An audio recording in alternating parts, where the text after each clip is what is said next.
இன்னைக்கு நம்ம கிச்சன்ல டீ கடை போண்டா பண்ண போறோம்.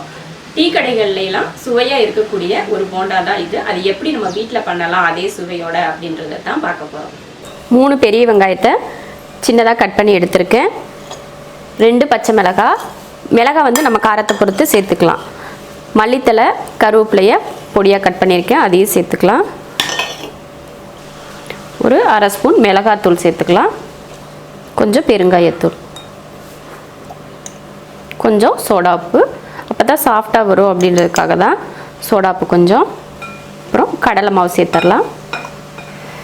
3 பெரிய வெங்காயத்துக்கு 250 கிராம் கடலை மாவு சேர்த்துருக்கேன். உப்பு தேவையான அளவுக்கு. இதில் கொஞ்சம் கொஞ்சமாக தண்ணி ஊற்றி கலந்துக்கலாம். நல்லா மாவு பிசைஞ்சாச்சு. உப்பு காரெல்லாம் கரெக்டாக இருக்குது.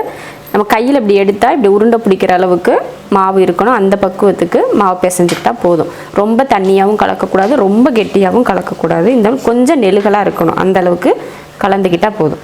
எண்ணெய் காயிற வரைக்கும் ஊறட்டும். எண்ணெய் காஞ்சதுமே நம்ம கையில் இப்படி ஒவ்வொரு உருண்டையாக எடுத்து எண்ணெயில் சேர்த்துக்கலாம். நமக்கு விருப்பப்பட்ட மாதிரி பெருசாகவும் போட்டுக்கலாம், சின்னதாகவும் போட்டுக்கலாம். நல்லா எண்ணெய் காஞ்சதுமே போட ஆரம்பித்ததுமே அடுப்பை சிம்மில் வச்சுக்கணும். அப்போ தான் உள்ள மாவெல்லாம் வேகும். ரொம்ப நேரமெல்லாம் ஆகாது. இந்த மாதிரி வெங்காய போண்டா செய்கிறதுக்கு ரொம்ப ஈஸியாக செய்யக்கூடிய ஒரு போண்டா இது. அதனால தான் டீ கடையிலலாம் இந்த போண்டா ஈஸியாக செஞ்சு வைக்கிறாங்க.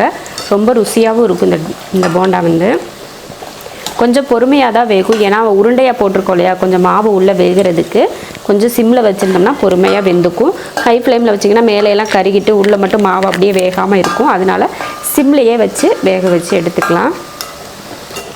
போண்டா நல்லா கலர் மாதிரி வந்துருச்சு. இப்போ எடுத்துக்கலாம். அவ்வளோதான். இதே போல் மற்ற எல்லா போண்டாவையும் போட்டு எடுத்துக்கலாம். அவ்வளோதான், போண்டா ரெடி ஆயிடுச்சு. எடுத்தாச்சு. வெங்காய போண்டா ரெடி ஆயிடுச்சு. இதுக்கு வந்து நான் வர டீ வச்சுருக்கேன்.